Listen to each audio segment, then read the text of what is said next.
What is going on, YouTube? This is Crazy Salt, and we're coming to you with the most exciting Alliance Wars of the season. The boss fight is going to be spectacular, so if you're just here for that, you can just fast forward and just watch that fight because I am so excited for you guys to watch that fight. I think that was one of my better fights that I've done. But anyways, right here we're taking lane 6, which is the buffet, which has the buffet node on here, and the poison node and the power star 1 node and all that good stuff. I forgot to record two of the fights here. One of them is the poison fight and the other one is right after the power star 1 fight. So two of these fights are not going to be here, but other than that we do have the rest of the fights here. This fight right now that we're fighting is going to be a pretty quick fight. It is a stun immune fight, but Ghost Rider is not a very hard fight. We just bait out the L1s and the L2s and we should be good. I believe we take him out in about 20 or 21 hits, and he does have Mystic Dispersion, but that actually works to our benefit because it takes him to his specials quicker, so we can just bait them out quicker. So this next fight is the buffet node, and I wanted to take in my Yandu because he does have the heal block. However, I didn't realize I took in my Star Lord, and I start panicking at the beginning of the fight. I'm like, oh no, what have I done? And blah blah blah. But then I realized it's just a 4-star Ultron, and we can easily out damage the regeneration. So we just bait out his L1s, and we don't really care if we proc the buffet node because like I said earlier, we can out damage the buffet. And we hit him with an L2 right here. As you can see, he gains pretty much all of the damage back, but we do hit him with a shock damage, so he is taking a lot of damage. We're just going to bait out another L1 right here. Once we bait out the L1, he is going to go down after that 5-hit combo. So the next fight is going to be a 5-star unduped Hyperion, and this fight gets a little bit annoying because I do end up dying. Spoiler alert. I decide to use my Iceman because I feel like, okay, he has his ice armor. Even if we take him to his L3s, we don't really care about that. It's like basically taking chip damage. I actually fight the fight like I don't even care if he goes to his L3. I take him to his L3 every single time. The only thing I have to worry about is for me to remember to have my ice armor on when I do take him to the L3. So right here we just bait out the L3. He throws it. It's basically like chip damage. It's only 5%. We don't really care that much. We come out of this fight or out of the L3, and we're just trying to bait out the L1s and the L2s right here until we get our ice armor back. And as you can see, he throws 2 L1s, which are great, and we get our ice armor back. Now the goal here is to hold on to an L3 until he throws his own L3, and then once we need the ice armor back, we can just use our own L3 and just get our ice armor back. But as you're going to see here in a few seconds, once we lose our ice armor, we use our L3, we get our ice armor back, and later on in this video I do a very stupid mistake and use an L2 to try to buy myself some time so I can gain my ice armor back. But I completely forgot that once you use Iceman's L2, he actually loses his ice armor, and that's how I die. So we're getting to that moment right here. As you can see, I'm thinking to myself, it looks like the ice armor is going to come back in time for me to take him to his L3. But then I panic a little bit. I'm like, oh, he's at his L3 and I don't have my ice armor, so I use my L2 and my ice armor completely goes away. He hits us with an L3 and we're dead. I honestly can't wait to get a 5-star Iceman because I have a awakening gem for him, I have the rank up gem for him, I have all the catalysts, I have about 50 or 60 gems that I can give to him, and I just can't wait to get him.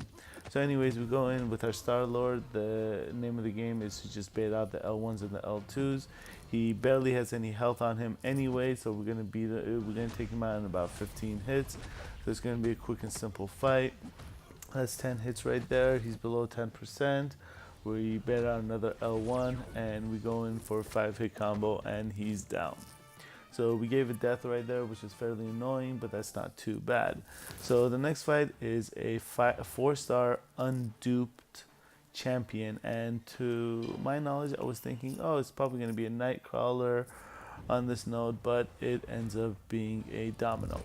The reason why I took my Yondu into this fight is because I thought if my regular attacks can't do any damage, maybe I can proc some bleed and I can start doing some damage to the defender that way while we build up to our own specials. But as you can see right here, the defender does have the suicide masteries on, so it makes the fight a lot easier. As I've suggested in my videos in the past, if you're going to put a champ on here, make sure that the person does not have suicides, because this is supposed to be one of the harder fights and it just makes it so much easier when the defender does have suicides on. So these are the next two fights that I forgot to record, so it's going to go automatically to the boss fight right here. And as you can see, we revived our Iceman for that poison node, and we're going to take him into this fight.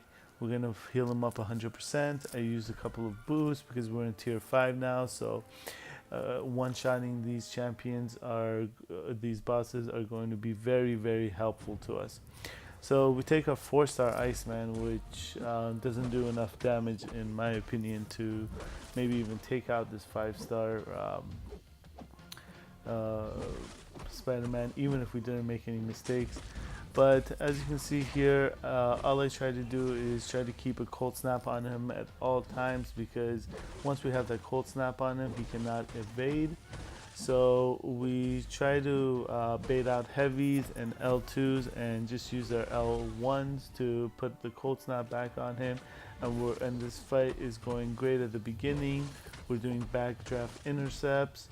Right there I should have hit him with an L1. I don't know why I did not, but anyways, we go in with an L1 right there. We put cold snap on him, and after this 5-hit combo and this special one, this is where all the bad happens. So we bait out this beautiful L1 right there, but we go in way too quickly and we get hit, but it's okay because we have the invulnerability boost, so we don't take any damage. Right here, he evades both my light attack and my L1, so we're not able to put any cold snap on him, and he starts evading like crazy. So right here, we go in for an attack. He intercepts us. This is with a 5-hit combo, and we're done. And I was so upset at this. I'm like, oh, another alliance mate is going to go into this fight, and they're going to take this fight, but nobody ends up going in. I sit there to think about if I should heal up my Star-Lord, but I think about it, I'm like, no, it's perfectly fine. So the goal for this fight is to bait out heavy attacks and to try to just hit him, get him to an L2. If we can't get him to an L2, that's perfectly fine, because I'm fairly confident in evading his L1s. So right here we do a 4-hit combo. We do a nice little intercept, but he evades both of them. Do another intercept and he evades right there. Evades one more time, but that's perfectly fine. We hit him with a 5-hit combo. We hit him with an L2, put some shock damage on him, and he goes to his L2. So we bait out the L2 really quickly right there. We go in for a 4-hit combo. And this fight is going great. I'm getting excited. I'm taking him down. He's already below 30%. So I'm like, this is it right here. This is it right here.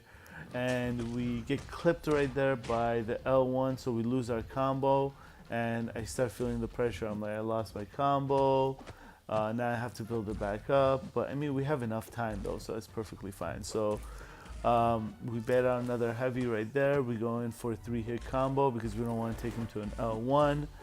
and we do a 5-hit combo right there. We put shock on him one more time, which is great. We bait out an L2, and he's down to 7%. I'm down to 18%. He starts evading, and we're going for a nice little intercept right there, and he's down.